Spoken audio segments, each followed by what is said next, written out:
మీ బట్టలకి సాఫ్టింగ్ ప్రొటెక్షన్ ఇచ్చే సరైన ప్రొడక్ట్ ఎలిమ్ ఫ్యాబ్రిక్ కండిషనర్.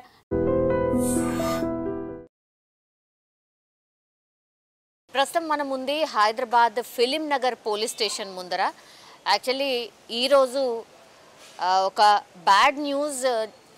అదేంటి అని అంటే ఫిలిం నగర్కి సంబంధించిన ఎస్ఐ, ఆయన పేరు వచ్చేసి రాజేశ్వర్, నిన్న 12:30 ప్రాంతం అంటే అర్ధరాత్రి ప్రాంతంలో సంగారెడ్డికి దగ్గరలో ఉన్నటువంటి ఆయన నివాసానికి వెళ్తూ పాపం యాక్సిడెంట్లో చనిపోయినటువంటి పరిస్థితి. ఆయన కార్ని కూడా మనం చూడొచ్చు, పూర్తిగా నుజ్జు అయిపోయింది. ఆయన్నే డ్రైవ్ చేస్తూ ఉన్నారు. మొన్నటి వరకు కూడా మనకు తెలుసు అంటే బోనాలు స్టార్ట్ అయ్యాయి కాబట్టి సిటీ వ్యాప్తంగా బల్కంపేట ఎల్లమ్మ బోనాలు ఘనంగా జరుగుతున్నాయి కాబట్టి ఈ 3 రోజుల పాటు ఆయన బల్కంపేట ఎల్లమ్మ దేవాలయం దగ్గరనే ఆయన విధులు నిర్వహించడం జరిగింది.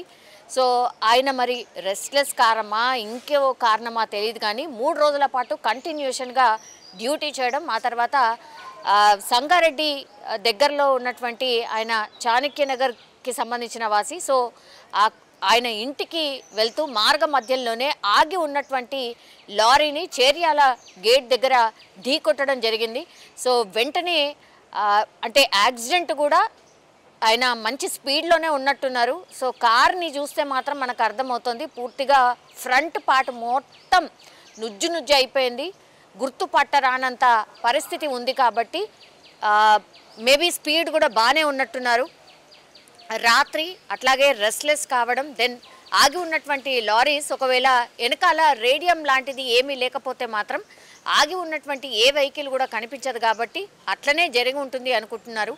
అండ్ ఇంకోటి ఏంటంటే అక్కడ పూర్తిగా ఆగి ఉన్నటువంటి లారీని గమనించకపోవడం, ఆయన రెస్ట్లెస్గా ఉండడం కూడా రీజన్ కావచ్చు అన్నటువంటి మాట వినిపిస్తోంది. పాపం ఆయన ఈ ఫిలిం నగర్కి సంబంధించిన ఎస్ఐగా జాయిన్ అయ్యి కూడా కేవలం 1 వీక్ మాత్రమే అవుతోంది. ఆ 1 వీక్లో కూడా ఆయన కేవలం ఈ పోలీస్ స్టేషన్లో విధులు నిర్వహించింది కేవలం 2 డేస్ మాత్రమే. అంటే ఒక మార్నింగ్ షిఫ్ట్ చేశారట, అండ్ ఇంకోటి నైట్ షిఫ్ట్ మాత్రమే చేశారు.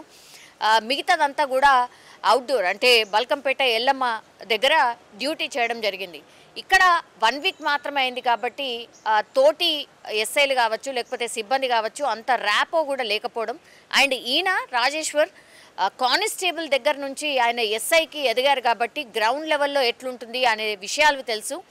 అండ్ వచ్చినప్పుడు కూడా ఆయన చెప్పారట, నేను చాలా ఫ్రెండ్లీగా ఉంటాను, నేను కింది స్థాయి నుంచే వచ్చాను కాబట్టి మీరు నాతోని ఏదైనా షేర్ చేసుకోవచ్చు, నాకేమైనా చెప్పొచ్చు, ఇక్కడ ఫిలిం నగర్లో ఎట్లాంటి సిస్టమ్ ఉంటుంది, ఏముంటుంది ఏంటి అనేది కూడా మీరు నాకు చెప్పొచ్చు అని చాలా ఫ్రీగా మాట్లాడినరు అని పాపం తోటి సిబ్బంది కూడా చెప్తున్నటువంటి పరిస్థితి. మనం పోలీస్ స్టేషన్ లోపలికి వెళ్ళలేం, బికాజ్ అఫీషియల్గా మనం పర్మిషన్ తీసుకుంటే కానీ లోపలికి వెళ్ళలేం. యాక్చువల్లీ ఆయన సీట్ ఎక్కడ కూర్చున్నారు, ఆయన ఏంటి విధులు అనేది కొంత చెప్తారేమో అని ప్రయత్నం చేశాను కానీ లేదండి, అఫీషియల్ ఎవ్వరు లేరు. అందరూ కూడా పాపం క్రిమేషన్ సెరమనీకి వెళ్ళినరు. ఆయనకు భార్య అండ్ 2 పిల్లలు కూడా ఉన్నారు.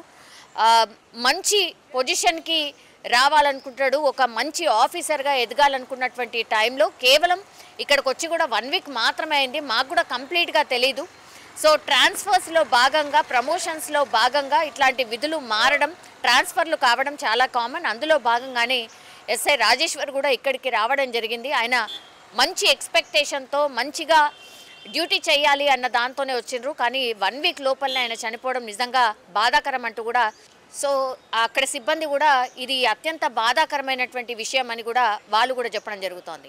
సో ఫిలిం నగర్కి సంబంధించిన ఎస్ఐఏ ఈరోజు మార్నింగ్ అత్యంత దారుణంగా ఒక యాక్సిడెంట్లో చనిపోయారు అన్నటువంటి వార్త తెలిసిన తర్వాత మాత్రం పోలీస్ డిపార్ట్మెంట్కి సంబంధించి ఈ మధ్య కాలంలో జరుగుతున్నటువంటి ఇన్సిడెంట్స్ని మళ్ళొకసారి గుర్తు చేసుకున్నటువంటి పరిస్థితి. చాలామంది ఇప్పుడు ఎస్ఐ రాజేశ్వర్తో ఉన్నటువంటి సాన్నిహిత్యం కావచ్చు, ఆయనతో పాటు డ్యూటీ చేసినటువంటి వాళ్ళు కూడా పాపం బాధపడుతున్నారు. ఎందుకంటే కేవలం 1 వీక్ మాత్రమే అయింది.